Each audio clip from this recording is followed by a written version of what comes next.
오늘 내 안의 야곱 네 번째 이야기 시간입니다.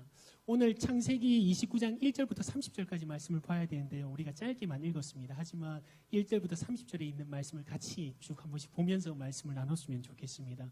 오늘 본문 1절은 이렇게 시작됩니다. 야곱이 길을 떠나 동방 사람의 땅에 이르러라고 말씀이 시작됩니다. 야곱이 이 길을 떠나, 이 길은 어디냐면요, 바로 베델입니다. 하나님이 살아 계심을 확신하게 되며 지금 나와 함께 하시는 하나님을 만난 곳, 바로 베델입니다. 야곱이 베델을 떠나 동방 사람의 땅에 이르게 됩니다. 그 땅, 동방 사람의 땅은 바로 하란입니다. 오늘 본문 창세기 29장의 시작은 야곱은 베델을 떠나 하란에 이르게 된 것으로부터 말씀이 시작되고 있습니다. 여러분, 베델의 하나님 어떤 하나님이었습니까? 우리가 지난번 말씀인데요, 제가 한번 말씀 읽어드리죠. 창세기 28장 15절, 베델의 하나님은 이렇습니다. 내가 너와 함께 있어 네가 어디로 가든지 너를 지키며 너를 이끌어 이 땅으로 돌아오게 할지라. 내가 내게 허락한 것을 다 이루기까지 너를 떠나지 아니하리라 하신지라. 아멘. 베델의 하나님은 야곱에게 말씀하십니다. 내가 너와 함께 한다고, 어디로 가든지 내가 지킨다고, 내가 너를 떠나지 않겠다고 말씀하셨습니다. 그 하나님이 오늘 본문의 시작인 창세기 29장 1절 그대로 임하십니다. 베델을 떠난 야곱은 하나님의 인도하심 속에, 하나님의 지키심 속에 드디어 하란에 무사히 도착하게 됩니다. 베델에서 여러분, 하란의 거리는요 무려 700에서 800km나 되는 거리입니다. 부산에서 서울을 갔다가 다시 부산으로 돌아오는, 이 왕복해서 왔다 갔다 하는 거리로 생각하면 쉬울 것 같습니다. 그러나 중요한 사실은요, 맨 처음 브엘세바에서 집에서 도망쳐서 베델까지 갔던 그 200km 정도의 거리를 걷는 것과 오늘 본문에서 베델에서 하란까지의 700에서 800km를 걷는 것과는 좀 걸음걸이는 달랐을 것 같습니다. 왜 그렇죠? 맨 처음 브엘세바에서 베델까지의 짧은 거리에서는 하나님을 경험하지 못한 여정의 길이었기 때문입니다. 그래서 그 200km라는 브엘세바에서 베델까지의 걷는 걸음 속에서는 수많은 불평과 원망으로 가득했습니다. 장자권을 누리지도 못하고 도망자 신세가 된 것에 대해서 한탄하고 분노하고 짜증이 뒤범벅되어 있었던 길이었기 때문입니다. 그러나 베델에서 하나님을 경험하고 하나님을 전인격적으로 만난 야곱은 베델에서 하란까지는 브엘세바에서 베델의 두세 배, 네 배 정도 되는 긴 여정은 아마 브엘세바에서 베델까지와 여정과는 확연히 달랐을 것입니다. 하나님이 함께 하지 않았던 짧은 거리의 걸음걸이보다 하나님이 함께한 긴 거리의 걸음은 참으로 가볍고 행복한 걸음이었을 것입니다. 한수이라는 작가가 쓴 여행이라는 참 이상한 일이라는 책에 이런 글귀가 있습니다. 내게 여행이란 건 가장 먼 곳에서 나를 발견하는 일이다. 그리하여 여행이 끝날 때마다 나는 같은 사람이지만 다른 사람이 되어서 돌아온다. 그건 미처 기대하지 못했던 보너스와 같은 것이다 라고 이 책에 적혀 있습니다. 여행이란 가장 먼 곳에서 나를 발견하는 일이라고 책은 소개하고 있습니다. 야곱은 자신의 고향 브엘세바에서 베델을 거쳐 하란까지의 총 900km의 가량의 긴 여정에서 야곱 자신을 발견합니다. 그리고 베델에서 하나님을 만난 이후 야곱의 삶이 변화됩니다. 하나님을 만난 삶은 반드시 변화가 일어납니다. 저와 여러분이 하나님을 만나고 변화되었던 것처럼 말입니다. 인생을 여행이라고 비유한다면 아무런 목적지 없이 살아가던 우리의 인생길에 하나님 만난 이후 목적지가 분명한 여행이 됩니다. 사랑하는 제자교회 성도 여러분, 우리 인생길의 최종 목적지가 어디입니까? 주님 계신 곳, 그 영원한 나라, 하늘 소망 가득한 천국 아니겠습니까? 그 소망 품고 그 목적지를 위해서 오늘도 우리가 한 걸음씩 나아가고 있는 줄 믿습니다. 그 소망을 품고 그 목적지를 향해서 나아가는 우리, 오늘 본문에도 베델에서 하란까지의 오랜 걸음을 걸으면서 야곱은 자신을 발견하며 하나님과 홀로 서기의 시간을 가집니다. 여러분 700에서 800km의 거리를 대충 짐작하면요, 한 20일에서 25일 정도 걸리는 시간입니다. 그 시간 동안 야곱은 홀로 섭니다. 그리고 드디어 하란에 도착합니다. 여러분 그 기간 동안 야곱은 어떻게 변화되고 있었을까요? 중요한 사실, 하나님 만난 인생 반드시 변화가 일어난다는 것입니다. 할렐루야. 하나님 만난 인생은 반드시 변화가 일어납니다. 드디어 하란에 도착한 야곱, 오늘 본문 2절 3절에는요 드디어 하란의 어느 우물에 도착합니다. 그런데 여러분 우리가 좀 눈여겨봐야 될 말씀은 4절부터 6절의 말씀입니다. 우리 4절부터 6절 말씀 같이 한번 합독하도록 하겠습니다. 4절부터 6절입니다. 다 같이 읽습니다. 시작. 야곱이 그들에게 이르되 내 형제여 어디서 왔느냐? 야곱이 그들에게 이르되 너희가 나홀의 손자 라반을 아느냐? 야곱이 그들에게 이르되 그가 평안하냐?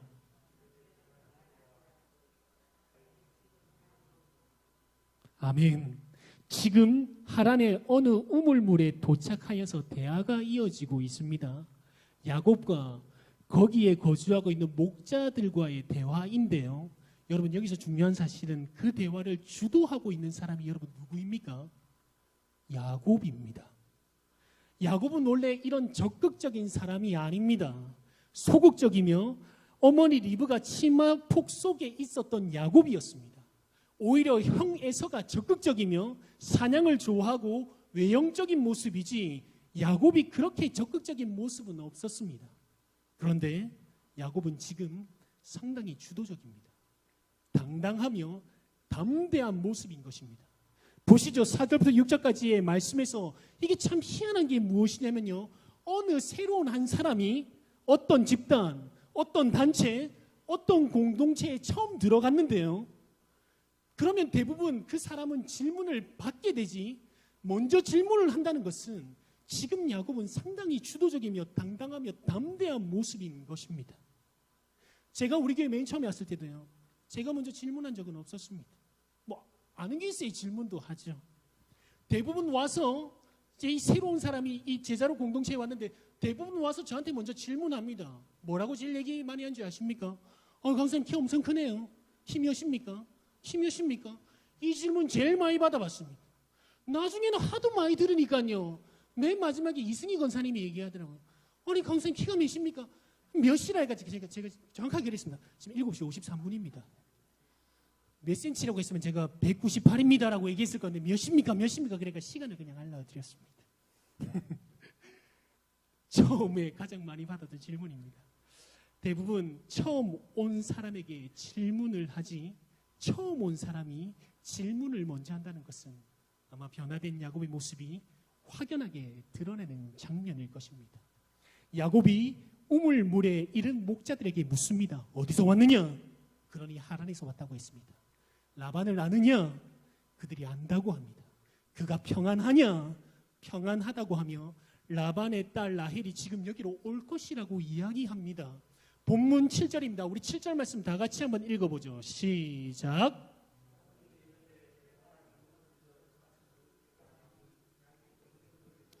불을 뜯게 하라. 아멘. 오늘 야곱이 이렇게 이야기합니다. 야곱이 말하는 모습은 이전의 야곱의 모습과는 확연히 다릅니다. 오히려 이제 목자들에게 대화하는 수준을 뛰어넘어서 목자들을 훈계를 들 정도로 야곱이 달라졌습니다. 본문 10절입니다. 제가 읽어드리죠. 야곱이 그의 외삼촌 라반의 딸 라헬과 그 외삼촌의 양을 보고 나아가 우물 아기에서 돌을 옮기고 외삼촌 라반의 양떼에게 물을 먹이고 라고 말씀합니다. 여러분, 말만 담대하고 주도적인 것이 아니라요, 오늘 본문 10절의 말씀을 보니까요, 그의 행동 또한 주도적이고 담대했습니다. 우물에 덮개로 씌운 돌을 야곱이 혼자 옮겨버립니다. 장정 두세 명이 들어서 옮겼던 돌을 야곱이 혼자 옮겨버리고 라헬과 라반의 양떼에게 물을 먹이게 합니다. 베델에서 하나님을 만난 야곱은 변했습니다. 여러분, 말은 누구나 참 쉽게 합니다. 맞습니까? 특별히 예수 믿는 사람, 저와 여러분 특징이 무엇인지 아시죠? 말 잘합니다. 교회 다닌 사람 정말 말 잘하죠. 그래서 이런 이야기가 있습니다. 예수 믿는 사람 물에 빠지면 뭐만 둥둥 뜬답니까? 입 아닙니다. 이거는 그 주디라고 합니다. 그때는 뜨는 게, 그죠? 하여튼 예수 믿는 사람 워낙 말을 잘해서 이런 얘기도 나왔다는 것 같습니다. 그러나 그 사람의 행동이 변했다는 것은 진정 그 사람이 변한 것입니다. 누구든지 하나님을 만난 인생은 변합니다. 말뿐만 아니라 행동도 변화됩니다. 그것은 당연한 진리입니다. 변화된 야곱, 그 변화의 절정은 바로 오늘 본문 15절 말씀부터 시작이 됩니다. 우리 15절 말씀 다 같이 한번 읽어봅니다. 시작. 라반이 야곱에게 이르되 네가 비록 내 생질이나 어찌 그저 내 일을 하겠느냐, 네 품삯을 어떻게 할지 내게 말하라. 아멘. 우리가 아는 야곱은 어떤 야곱이었습니까? 교활합니다. 계산적입니다. 타고난 장사꾼입니다. 형 에서의 장자권을 팥죽 한 그릇에 사버린 야곱은 교활한 사람이었습니다. 아버지 이삭을 끝까지 속이면서 장자의 축복 기도를 받은 야곱은 계산적인 사람이었습니다. 베델에서 하나님을 만났음에도 불구하고 여전히 서원기도인 것처럼 하면서 오히려 하나님께 요구한 야곱은 타고난 장사꾼 기질이 다분한 사람이었습니다. 그런 야곱이 오늘 방금 우리가 읽은 본문에서 어떠한 답변을 하고 있는지 아십니까? 삼촌 라반이 야곱, 네가 한 달 동안 거주하면서 그저 내 일을 어떻게 할 수 있냐? 내가 품삯을 줄 테니까 어떻게 할래? 내가 어떻게 줄까? 라고 지금 삼촌 라반이 하는 말에 교활한 야곱, 계산적인 야곱, 타고난 장사꾼 야곱은 전혀 다른 답변을 합니다. 품삯을 이야기하라는 질문에 라헬을 달라고 답변합니다. 교활하고 계산적인 야곱, 타고난 장사꾼 야곱, 그렇게 징글징글한 그를 향해 이사야 41장 14절에 이렇게 말씀하고 있습니다. 이 버러지 같은 야곱아, 개역 한글에는요, 이 지렁이 같은 야곱아 라고 말씀합니다. 버러지 같은 야곱, 지렁이 같은 야곱이 오늘 품삯 앞에 사람을 선택합니다. 사랑하는 여러분, 한국교회가 아쉬운 이유 중에 하나는 사람을 품삯으로 보는 것입니다. 그리고 그 사람이 얼마나 헌금을 많이 했는가가 그 사람의 신앙의 척도로 삼습니다. 갑자기 특별헌금을 뭐 1,000만 원씩, 2,000만 원씩 이렇게 하면 저 사람 신앙 좋아 라고 합니다. 그렇게 사람을 품삯으로 보게 되면 한국교회가 급격히 물질망론주의가 되어가며 만몬주의가 되어가는 것이 안타깝습니다. 저는 한 번도 뵌 적은 없습니다. 한국교회에서 가장 존경하는 목사님, 여러분 누구라고 생각하십니까? 뭐 우리 목사님은 더 이상 얘기하지 않겠습니다. 이 자리에서. 그죠? 우리끼리 다 그렇죠. 또 짜고 치는 거라 생각할 수 있으니까요. 우리 목사님 제외하고요. 한국에서 존경하는 목사님, 여러분도 한 번씩은 들어봤겠지만 옥하는 목사님 들어오셨습니까? 저는 한 번도 뵌 적은 없습니다. 옥하는 목사님에 대한 이야기가 생각이 납니다. 옥하는 목사님 이렇게 말씀하셨습니다. 나도 골프 좋아한다. 치고 싶다. 광활한 필드에 나가서 폼 나게 골프 한번 쳤으면 좋겠다. 그러나 이것으로 인해 누군가가 시험 들게 된다면 나는 그 한 사람, 그 영혼을 위해서라도 치지 않겠다. 나도 외제차 좋아한다. 타고 싶다. 승차감이 진짜 좋을 것 같다. 그리고 돈도 있다. 사면 된다. 그러나 내가 외제차를 타는 것으로 인해서 누군가가 시험 들게 된다면 나는 그 한 사람, 그 한 영혼을 위해서라도 타지 않을 것이다 라고 이야기했다고 합니다. 오늘 본문의 야곱은 품삯 대신 사람을 택합니다. 라헬을 택한 것입니다. 그러나 여러분, 우리는 기억해야 됩니다. 베델에서 야곱은 변했지만 아직 덜 변한 야곱입니다. 아직까지 지렁이 같은 야곱의 모습은 여전히 존재합니다. 우리가 반드시 기억해야 될 것은 베델에서 만난 하나님으로 야곱은 변했지만 덜 변한 야곱입니다. 베델에서 하나님을 만남으로 그의 인생이 변화되었을 뿐 베델이 종착점이 결승점이 아닌 것입니다. 품삯 대신 라헬을 택한 야곱. 오늘 본문 16절 17절 말씀입니다. 우리 다 같이 한번 읽어볼까요? 본문 16절 17절입니다. 시작. 라반에게 두 딸이 있으니 언니 이름은 레아요 아우의 이름은 라헬이라. 레아는 시력이 약하고 라헬은 곱고 아리따우니. 아멘. 오늘 본문 16절 17절을 쉽게 표현하면 이렇습니다. 야곱이 라헬을 택한 이유, 라헬이 외모가 더 이쁘다는 것입니다. 레아는 시력이 약하고 라헬은 곱고 아름답다라고 합니다. 아무래도 곱고 아름다우니까 눈이 더 가는 것 아니겠습니까?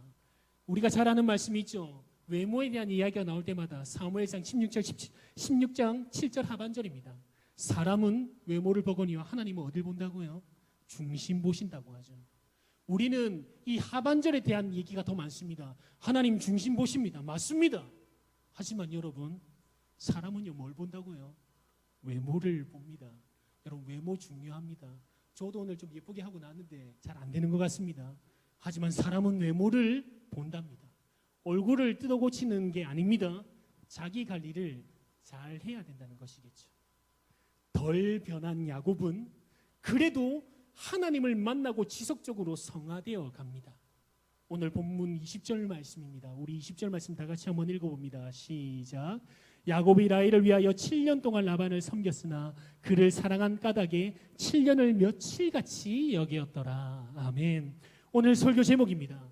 7년을 며칠같이. 하나님 만나 변한 야곱은 품삯 대신 사람을 택하며 그 사람을 사랑합니다.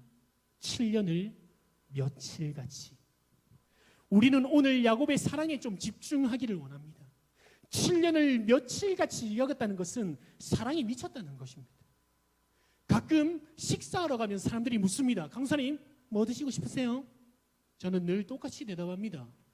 뭘 먹냐는 중요하지 않습니다. 누구와 함께 먹냐가 중요할 뿐입니다.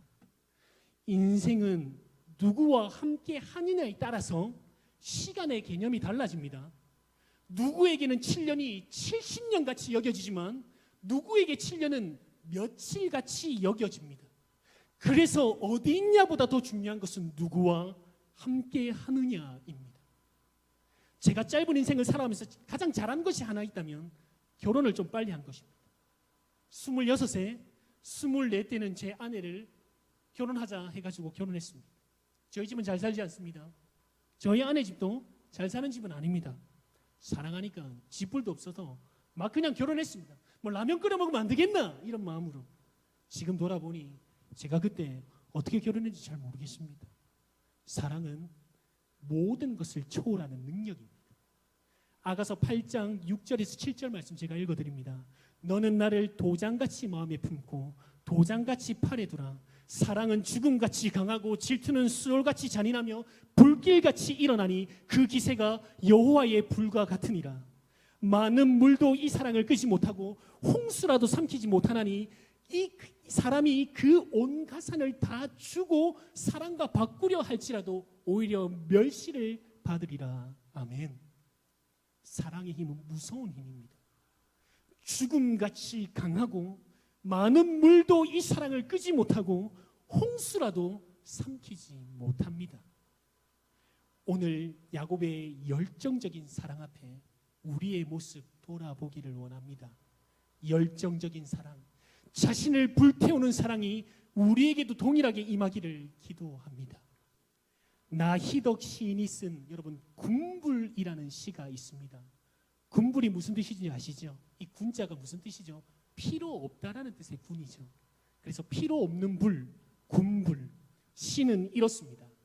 단 한 사람의 가슴도 제대로 지피지 못했으면서 무성한 연기만 내고 있는 내 마음의 군불이여 꺼지려면 아직 멀었느냐. 이런 시입니다. 자신을 불태우기까지 사랑하는 야곱의 그 사랑이 우리 안에는 있으십니까? 군불이라는 시에서는 그저 연기만 피우는 인생이 되지 말라고 권면합니다. 여러분 주님 사랑하십니까? 여러분 교회를 사랑하십니까? 여러분 세우신 목사님을 사랑하십니까? 여러분 잃어버린 영혼들을 위해서, 연약한 성도를 위해서, 코로나 바이러스로 힘들어하는 우리 지체들 여러분 사랑하십니까? 그저 연기만 피우는 인생 되지 않기를 주님의 이름으로 기도합니다. 안도연 시인이 쓴 너에게 묻는다라는 시에서는 이렇게 도전합니다. 연탄재 함부로 발로 차지 마라. 너는 누구에게 한 번이라도 뜨거운 사람이었느냐? 너는 누구에게 단 한 번이라도 뜨거운 사람이었느냐라고 묻습니다. 한 번뿐인 인생 살면서 뜨겁게 사랑을 불태운 예수님은 우리를 위해 기꺼이 십자가에 올라가십니다. 우리를 위해 자신을 불태우십니다. 요한복음 10장 11절입니다. 나는 선한 목자라 선한 목자는 양들을 위해서 목숨을 버리거니와. 아멘. 오늘 야곱처럼 7년을 며칠같이 사랑하는 우리 교회 모든 성도님들 되시기를 주님의 이름으로 기도합니다. 그러나 그렇게 사랑하며 보낸 7년 뒤 결혼하고 첫날 밤을 보낸 이후 본이 라헬이 아니라 누구였죠? 언니 레아였습니다. 우리 본문 25절 말씀 다 같이 한번 읽어봅니다. 본문 25절입니다. 시작. 야곱이 아침에 보니 레아라 라반에게 이르되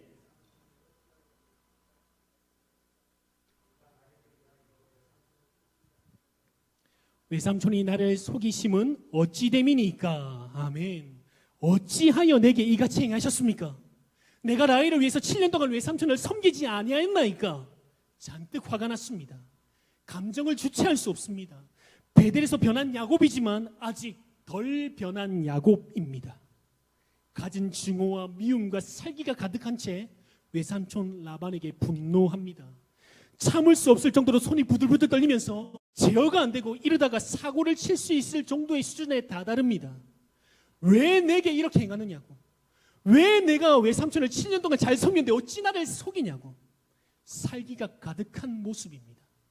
여러분, 그런데 그때 라반이 이렇게 이야기합니다. 26절 말씀인데 우리 한번 읽어볼까요? 26절입니다. 시작. 라반이 이르되 언니보다 아우를 먼저 주는 것은 우리 지방에서 하지 아니하는 바이라. 아멘. 그런데 이 말에 야곱 완전히 꼬꾸라집니다.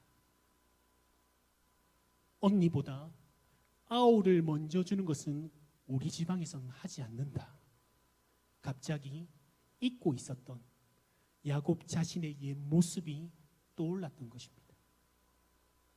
라반의 이 말은 야곱의 쓴뿌리를 건드린 것입니다. 가장 자신의 연약한 아킬레스건을 건드린 것입니다. 불과 몇 분 전까지만 해도 자신의 억울함, 자신의 감정을 주체하지 못하고 있다가 언니보다 아우를 먼저 주지 않는다라는 말에 야곱 자신이 저질렀던, 형보다 먼저 가로챘던 장자권이, 장자의 축복 기도가 생각났습니다. 라반의 이 말은 한순간 큰 망치로 야곱의 머리를 때린 듯 멍하게 만들어 버렸습니다. 라반의 그 말 앞에 그 이후 단 한 번도 대들거나 항의하지 않습니다. 군소리 없이 그 말을 받아들입니다. 왜요? 그 말은 다름 아닌 야곱 자신이 행하였던 행동이었기 때문입니다. 우리 모두에게는 쓴뿌리가 다 있습니다. 우리 모두에게는 자신이 가장 연약한 아킬레스건 하나씩은 다 있습니다. 이것이 건들려지면 7년 동안을 미친 듯이 열정적으로 사랑했지만 한순간에 무너져 버립니다. 하나님의 사랑은 온데간데 없고 자신의 연약함 속에서 도망가거나 숨어버리게 됩니다. 예수님을 가장 사랑했고 예수님 또한 가장 사랑한 12명의 제자 중에 수제자 베드로, 예수님 죽음 앞에 그는 고백합니다. 예수님, 사람들 다 부인하고 다 도망가도 저는 절대 부인하지 않겠습니다. 자신에게 외쳤던 그 말, 예수님 잡히시던 그날 밤 베드로 3번 예수님 부인합니다. 그리고 베드로 눈물 흘리며 다시 자신이 있었던 갈릴리 바다로 도망갑니다. 3년 반입니다. 공생의 사역하시는 예수님 옆에서 누구보다 뜨겁게 예수님 사랑하며 그 사역에 동참한 베드로, 3년 반이라는 시간은 며칠같이 여겼을 것입니다. 그러나 지금 베드로 허탄한 마음으로 갈릴리로 돌아옵니다. 마치 오늘 본문의 야곱처럼 말입니다. 그런데 여러분, 그런 야곱, 오늘 본문 마지막 절입니다. 30절 우리 말씀 다 같이 한번 읽어볼까요? 30절입니다. 시작.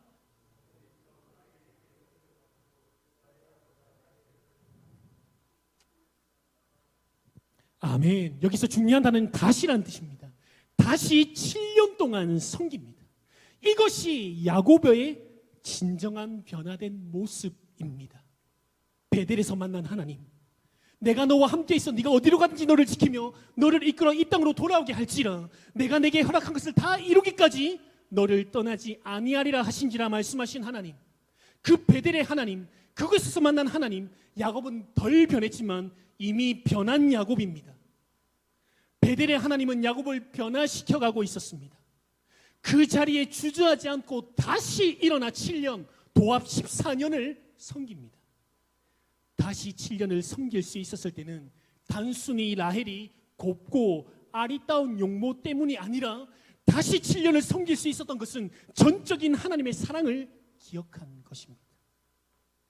베델에 살아계신 하나님을 믿고 의지하며 다시 7년을 섬기는 것입니다. 사랑하는 제자로교회 성도 여러분, 행여나 우리 안에 우리의 연약한 모습 인해 넘어지고 쓰러져 있지는 않으십니까?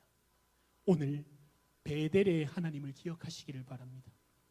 처음 7년의 섬김에 무너진 야곱 앞에 하나님은 그 첫사랑을 다시 회복시키십니다. 그리고 다시 달려가는 새 힘을 주시는 것입니다. 예수님의 첫사랑이 무너진 베드로 앞에 예수님 부활하신 몸으로 다시 갈릴리 바닷가의 베드로를 찾습니다. 그리고 그 첫사랑을 다시 회복시킵니다. 그리고 다시 달려갈 새 힘을 주시는 것입니다. 그 힘으로 베드로는 결국 십자가에 거꾸로 매달려 순교합니다. 오늘 동일하게 우리에게도 잃어버린 첫사랑이 있다면 하나님 다시 우리 안에 7년을 더 섬길 수 있는 하나님의 사랑을 부어주실 줄 믿습니다. 요한계시록 2장 4절입니다. 그러나 너를 책망할 것이 있나니 너의 첫사랑을 버렸느니라. 에베소 교회를 향한 말씀입니다. 다시 우리 안에 하나님의 첫사랑이 회복되어 다시 7년을 섬긴 야곱처럼 다시 주님의 나라를 위해서 다시 몸된 교회를 위해서 힘있게 달려가는 저와 여러분 되기를 주님의 이름으로 기도합니다. 사랑하는 제자로교회 성도 여러분, 말씀을 마무리합니다. 오늘 야곱은 덜 변한 야곱이지만 이미 변한 야곱입니다. 베델에서 야곱은 하나님을 만나고 변화되었습니다. 그리고 성화되어 갑니다. 더 이상 교환하며 계산적이지 않고 모든 일에 적극적입니다. 그리고 하나님이 나와 함께 하시기에 담대하게 행함으로 나아갑니다. 또한 변화된 야곱은 더 이상 자신의 품삯을 계산하지 않고 장사꾼처럼 하지 않습니다. 뭔가를 더 빼앗기보다는 이제 사람을 선택합니다. 돈을 선택하지 않고 사람에게 향합니다. 그리고 뜨겁게 사랑합니다. 7년을 며칠같이, 물론 중간에 다시 넘어집니다. 그러나 다시 일어나 더 사랑합니다. 7년에 7년을 더 사랑한 것입니다. 베델에서 하나님을 만난 이후 야곱은 변했습니다. 이번 주 우리 교회 암송 구절이 뭔지 아시죠? 고린도서 5장 17절입니다. 그런즉 누구든지 그리스도 안에 있으면 새로운 피조물이라 이전 것은 지나갔으니 보라 새 것이 되었도다. 아멘. 그리스도 안에 있으면 새로운 피조물입니다. 이전 것은 다 지나갔습니다. 이전에 나의 쓴뿌리 여러분 다 지나갔습니다. 이전에 나의 가장 연약한 우리 안의 아킬레스건, 그게 습관적인 제약이든 물질이든 불신학이든 불순종이든 하나님보다 더 사랑한 모든 것이든 여러분 다 지나갔습니다. 오늘 지금 누구든지 그리스도 안에 있으면 새로운 피조물이라 이전 것은 다 지나갔으니 보라 새 것이 되었다. 주님 말씀하십니다. 오늘 다시 7년을 더 사랑한 야곱처럼 주님을 위해, 몸된 교회를 위해, 세우신 목사님을 위해, 이 나라와 민족과 하나님 나라를 위해 더 열정적으로 섬기며 사랑하며 헌신을 다짐하는 저와 여러분 되기를 기도합니다. 내 인생이 변화된 야곱처럼 날마다 변화되어 주님을 더 열정적으로 사랑하는 우리의 모든 신앙과 삶 되기를 주님의 이름으로 기도합니다.